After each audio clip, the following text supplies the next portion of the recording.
jabka jahawareerka yeejiha la'aanta la soo diristay TPLF waxay u run sheegtay awoodii kooxdaasi oo ku naaloonaysay maqooninta xukuumadda Addis Ababa fadhigeedu yahay waxayna bixin bideen inay difaacdaan magaalada madaxda gobolka Tigreega ee Maqale ciidamada dawladda Ethiopia ayaa sabtida maanta bilaabay duulaan ay ku doonayaan inay ku qabsadaan magaalada Maqale caasimada gobolka Tigreega sida uu sheegay diblomaasi si toos ah ula xiriiray dadka deegaanka iyo hogaamiyaha ciidamada Tigreega balafaantiisu doqeyn culus ayaana ruuxday magaalada madaxda gobolka Tigreega sabtida maanta iyadoo magaaladan ay nus milyan qof ku nool yihiin waxay wajahaysaa guluf dagaal oo ciidamada dawladdu ku beegsanayaan hogaamiyaasha TPLF militariga Ethiopia waxay bilaabeen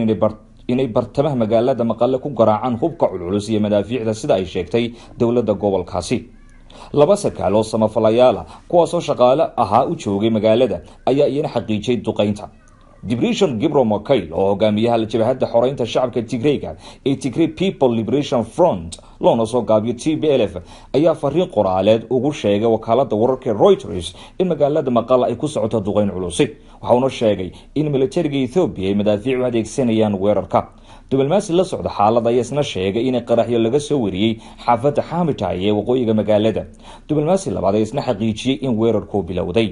haweeneyda lagu magacaabo Plenesium oo hafayeen u hadashay xafiiska ra'iisul wasaaraha ayaa tiri ciidamada difaaca qaranka Ethiopia ma laha hadaf ay ku duqeynayaan magaaladooda iyo dadkooda Maqale ayaa wali mid kamid ah baytay magaalooyinka muhiimka ee Ethiopia dadaalada lagu doonayo in cadaaladda lagu horkeeno kooxdan dambiilayaasha ahina ma horseedayso duqeymo lagu beegsanayo sida ay u dhigayaan kooxda TPLF iyo kuwa dacaayada wadaaba waxayna taasi ku dartay haweeneydaasi in badbaadada Etoobiyaanka ku nool Maqale iyo gobolka Tigreegu ay wali si ahaan doonto mid mudnaanta koowaad ay siisay dawladda federaalka Ethiopia waa siday hadalka u dhigtay sheegashada dhinacyada muddada 3 toddobaad ee uu dagaalku u dhaxeeyo ee ciidamada Ethiopia iyo kuwa TPLF waxay aanay ahaynba mid macquul ah in la xaqiijiyo xogta dhabta sababtoo ah waxa gobolkan ka go'an telefoonada iyo qadka isgaarsiinta internetka